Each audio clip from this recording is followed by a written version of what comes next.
नमस्कार, आप देख रहे हैं न्यूज़ 18 इंडिया और मैं हूं आपके साथ गायत्री शर्मा। इस वक्त एक बहुत बड़ी खबर आ रही है। बहुत बड़ी खबर ये कि पाकिस्तान और चीन के गंदे गठजोड़ की एक बानगी देखने को मिली। भारत में दहशतगर्दी के लिए पाकिस्तान अब अपने आतंकियों को चीन में बने हथियार सप्लाई कर रहा है। भारत पाकिस्तान सीमा की निगरानी में जुटी सुरक्षा एजेंसियों ने यह चौंकाने वाली जानकारी दी है। सूत्र बता रहे हैं कि जम्मू, पंजाब और राजस्थान में भारत पाकिस्तान सीमा पर आतंकियों के पास से चीन में बने हथियार मिले हैं। खुफिया एजेंसी यह भी बता रही है कि आतंकियों को चीन में बने हथियार मुहैया करवाने का काम पाकिस्तानी फौज के रेंजर की निगरानी में हो रहा है। न्यूज़ 18 के पास जैसलमेर में बॉर्डर पर पाकिस्तान की शेरशाह चौकी की एक्सक्लूसिव तस्वीरें हैं, जिनमें आतंकी चीन के हथियारों के साथ घुसपैठ की कोशिश करते दिखाई दिए। तो अब ये गठजोड़ एक बार फिर से भारत के खिलाफ पाकिस्तान और चीन का, जहां आतंकियों के पास से बरामद हुए हैं चीनी हथियार। पाकिस्तान की तरफ से जो आतंकी घुसपैठ की कोशिश कर रहे थे, उनको जब गिरफ्तार किया गया तो उनके पास से जो हथियार बरामद हुए हैं वो चीन में बने हुए हैं। आपको बता दें, ये बहुत बड़ी खबर इस वक्त की। एक तरफ एलएसी पर चीन के साथ तनाव लगातार बना हुआ है, तो वहीं चीन लगातार इस्तेमाल कर रहा है पाकिस्तान का। जो खुफिया एजेंसी है वो जानकारी दे रही है और ये जानकारी बेहद चौंकाने वाली है, क्योंकि सूत्र ये बता रहे हैं कि जम्मू, पंजाब और राजस्थान में भारत पाकिस्तान सीमा पर आतंकियों के पास से चीन में बने हथियार मिले हैं। खुफिया एजेंसियों के मुताबिक आतंकियों को चीन में बने हथियार मुहैया करवाने का जो काम है वो पाकिस्तानी फौज के रेंजर की निगरानी में किया जा रहा है। न्यूज़ 18 के पास जैसलमेर में बॉर्डर पर पाकिस्तान की शेरशाह चौकी की एक्सक्लूसिव तस्वीरें हैं, जिनमें आतंकी चीन के हथियारों के साथ घुसपैठ की कोशिश करते दिखाई दिए। तो ये जो हथियार बरामद हुए, ये एक्सक्लूसिव तस्वीर आप देख रहे हैं किस तरीके से पाकिस्तान और चीन का ये गंदा गठजोड़ भारत के खिलाफ। एक तरफ एलएसी पर लगातार तनाव जारी है चाइना के साथ, तो वहीं अब दूसरी तरफ चीन पाकिस्तान का इस्तेमाल भारत के खिलाफ कर रहा है, उसके आतंकियों को हथियार मुहैया कराकर।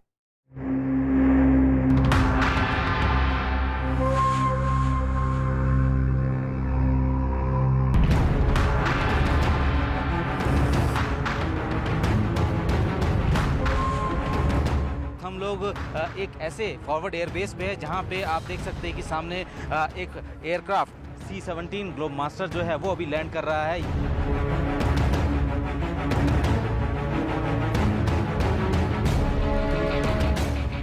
जिसके ऊपर हम लोग खड़े हैं ये एक अंडरग्राउंड टैंकर है। उसके बाद जो है यहाँ से ये सीधा आगे बैरल के ज़रिए जो है ऊंची पोस्ट पे जाता है।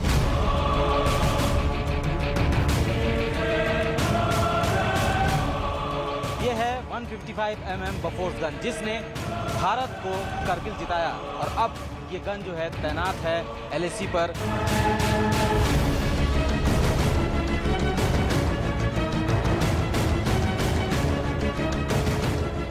ये हेलीकॉप्टर आर्मी एविएशन के एक कह सकते हैं जीते जागते भगवान की तरह है कि वो इनको वहां से उठा के लेके आते हैं और यहाँ पे अस्पताल में भेज दिया जाता है उनको।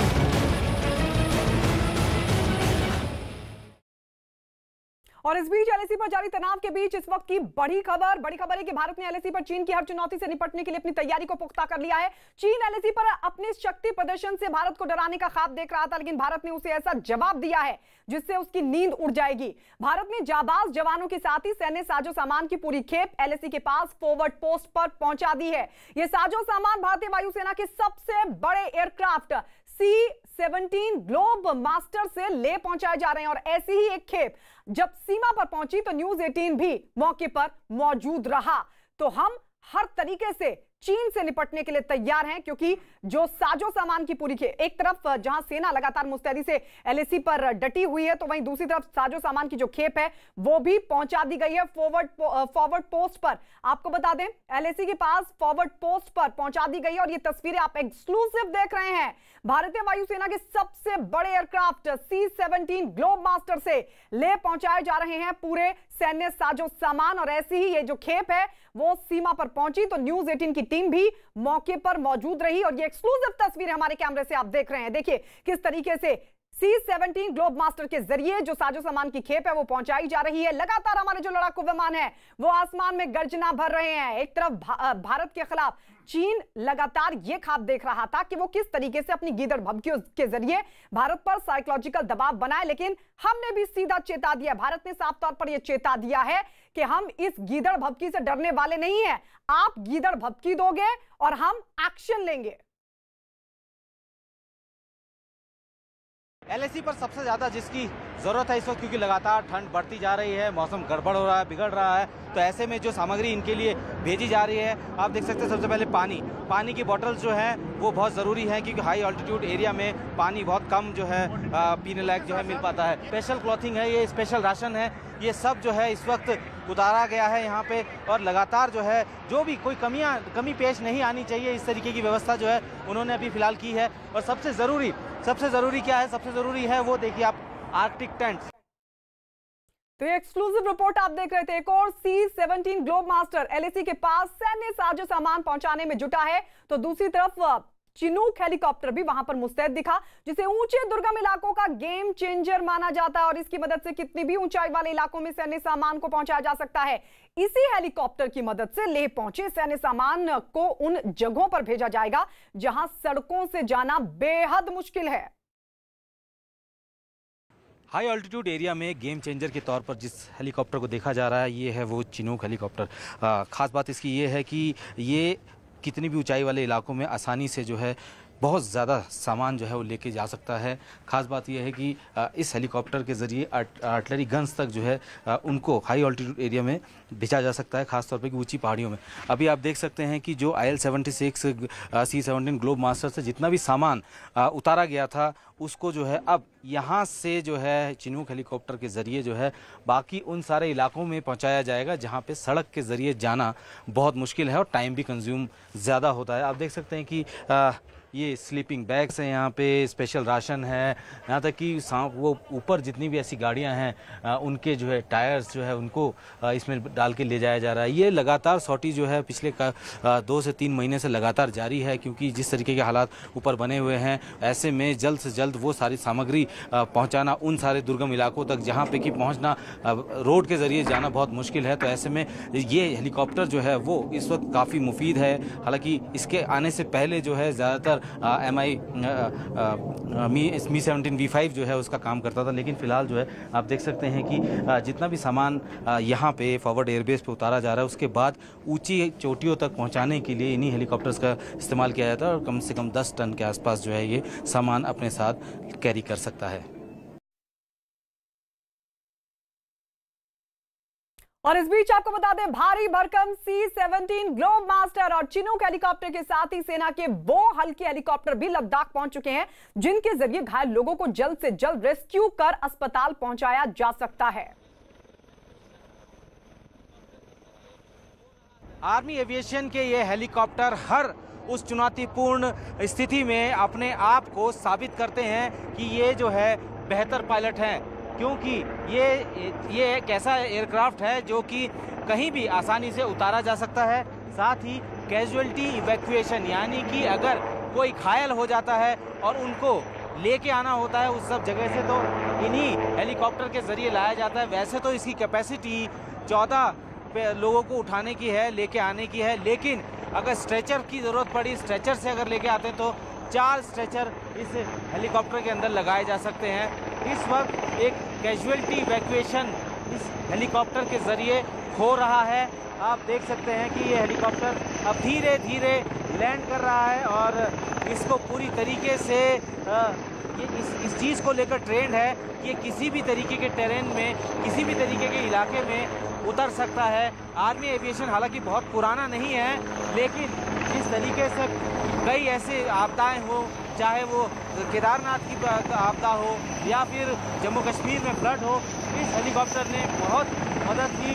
और अब आप देख सकते हैं कि हेलीकॉप्टर जो है ये नीचे उतर चुका है, और इसके बाद इसके अंदर जो हाई ऑल्टीट्यूड एरिया से जो लेके आए गए हैं कैजुअल्टी, उनको इवैक्यूएट किया जाएगा। अभाव की वजह से यहाँ पे high altitude pulmonary oedema, that is lungs में पानी भर जाता है, और हाई अल्टीट्यूड सेरेब्रल एडिमा, जिसमें दिमाग में पानी भर जाता है, ये जानलेवा होती है। एंड इनको हमको इवैक्यूएट करने के लिए हमारे पास ये जो पीछे हैपो बैग दिख रहा है आपको, ये स्पेशलाइज्ड बैग है, जिसमें हम प्रेशराइज करके हेलीकॉप्टर से आगे हाई अल्टीट्यूड पोस्ट से हम अपने पीछे वाले अस्पताल में पेशेंट को इवैक्यूएट करते हैं। इसके अलावा ये जो पेशेंट आइसोलेशन बैग आपको दिख रहा है यहाँ पे, ये अगर कोविड सस्पेक्टेड पेशेंट है अथवा कोविड की सस्पिशन है इसमें, तो ऐसे मरीज को भी हम बिना हेलीकॉप्टर के जो एयर क्रू हैं उनको इन्फेक्ट किए बिना हम पेशेंट्स को हम पीछे कैजुअलिटी इवैक्यूएट करते हैं। तो चीन की किसी भी उकसाने वाली हरकत का जवाब देने के लिए एलएसी पर बोफोर्स तोप को भी कर दिया गया तैनात, और इससे पहले इस तोप से कारगिल की लड़ाई में पाकिस्तानी सेना के छक्के छुड़ा दिए गए थे। कारगिल की लड़ाई को जिताने में इन्हीं बोफोर्स तोपों का बहुत बड़ा हाथ था, और इस वक्त ये बोफोर्स तोपें तैनात हैं एलएसी पर, जहां पे वो सीधे तौर पर चीन को मुंह की खिलाने के लिए तैयार हैं। क्योंकि सबसे बड़ी समस्या ये होती है कि जब भी किसी हाई ऑल्टीट्यूड एरिया में इनकी तैनाती होती है तो इनका रख रखाव बहुत ज़्यादा ज़रूरी होता है। 24 घंटे ये फायर करने लायक हों, इस तरीके से इसकी पूरी तरीके से मेंटेनेंस किया जाता है। इस वक्त हम लोग ऐसी एक मेंटेनेंस डिपो में हैं जहाँ पे इस वक्त बोफोर्स का मेंटेनेंस चल रहा है, क्योंकि ये ज़रूरत इसलिए भी है क्योंकि ये हमेशा रेडी रहने चाहिए, किसी भी तरीके की कोई कोताही जो है नहीं बरतनी चाहिए, इसीलिए लगातार जो है इनका मेंटेनेंस किया जाता है। और ये पूरा इलाका आप देख सकते हैं, ये सब जो है यहाँ पे मेंटेनेंस का काम हो रहा है। इस तरीके की छोटे छोटे डिपो जो हैं वो और भी बनाए गए हैं, जिसमें कि ये हर वक्त जो है इनको जो है पूरी तरीके से मेंटेनेंस किया जाता है। और आप देख सकते हैं कि नीचे की तरफ आप देख सकते हैं किस तरीके से जो सेना के जो जवान हैं वो अपने काम को अंजाम दे रहे हैं। हाथ काले हो गए हैं पूरी तरीके से, लेकिन वो लगातार इस गन को रिपेयर करने में लगे हैं। और ये सिर्फ इसी गन के नहीं, लगभग तमाम ऐसे हथियार जो कि भारतीय सेना इस्तेमाल कर रही है यहाँ पे, आप ये देख सकते हैं कि ये एक एंटी एयरक्राफ्ट गन है। इसको भी जो है लगातार जो है ज़रूरत होती है इनकी कि किसी तरीके से इसको जो हमेशा तैयार रहने दिया जाए, ताकि जो चीन के जो कभी ऐसे एयरक्राफ्ट अगर आते हैं तो इनको जो है दूर से दूर ही नेस्तनाबूद किया जा सके। तो ईएमई का बहुत बड़ा और महत्वपूर्ण रोल होता है, क्योंकि ये इन्हीं की जिम्मेदारी होती है भारतीय सेना के वो सारे साजो सामान जिनको 24 घंटे तैयार रहने के लिए।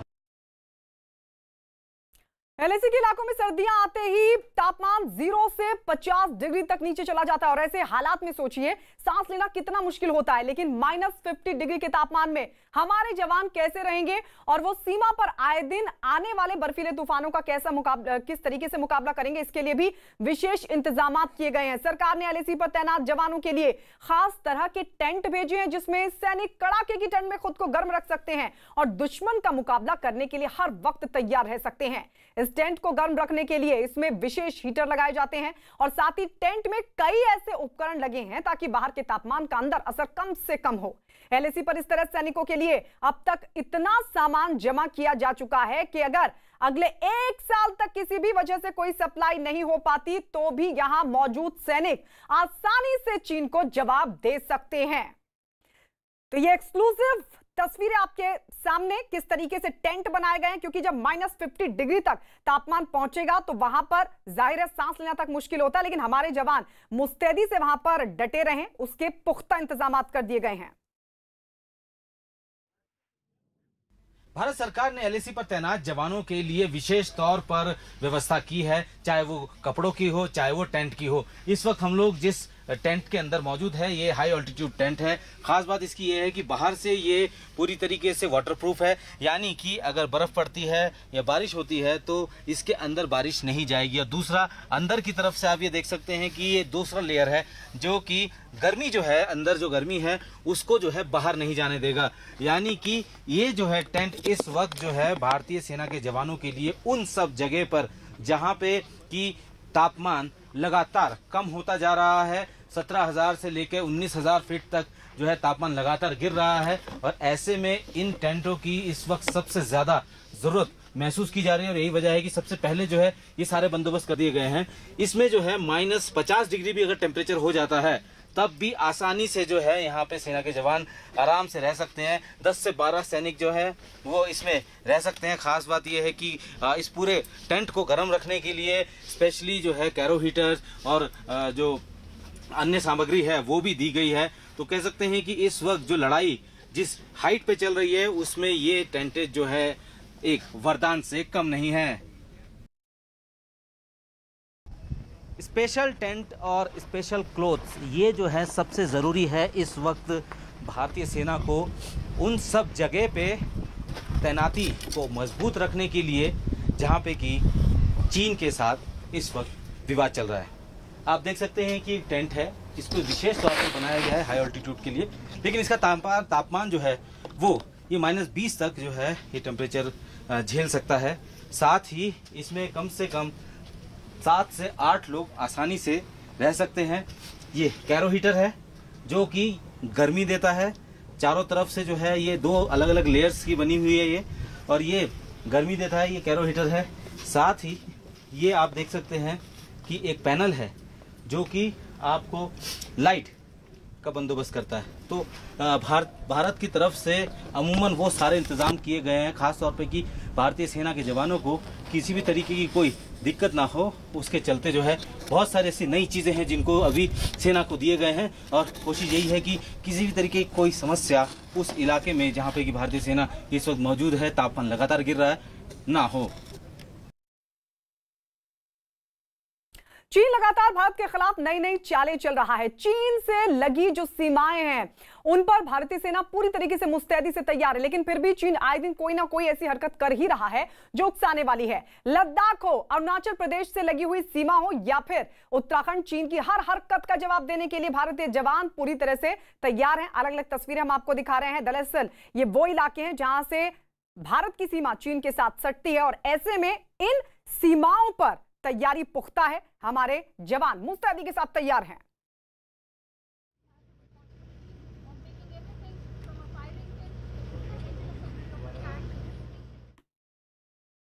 चलिए हम सीधे रुख कर लेते हैं वहां पर किस तरीके की तैयारियां। हालांकि एक रिपोर्ट हमने देखी, संदीप बोल दिखा रहे थे किस तरीके के इंतजामात आने वाले वक्त से निपटने के लिए। 2 सहयोगी इस वक्त हमारे साथ हैं। लेह से अनुराग है हमारे साथ, और साथ ही अरुणाचल प्रदेश से मिंटू तामुली इस वक्त हमारे साथ है। लेकिन सबसे पहले अनुराग, आपके पास आते हुए, संदीप की रिपोर्ट हमने देखी, पूरी तरीके से तैयार है भारतीय जवान और उनके लिए सरकार की तरफ से किए गए इंतजामात भी। इस सब के बीच अब किस तरीके से इस पूरे मसले को आगे लेकर जाएगी सरकार भी, क्योंकि कल रक्षा मंत्री की तरफ से भी यह साफ तौर पर कह दिया गया कि हम पूरी तरीके से तैयार हैं।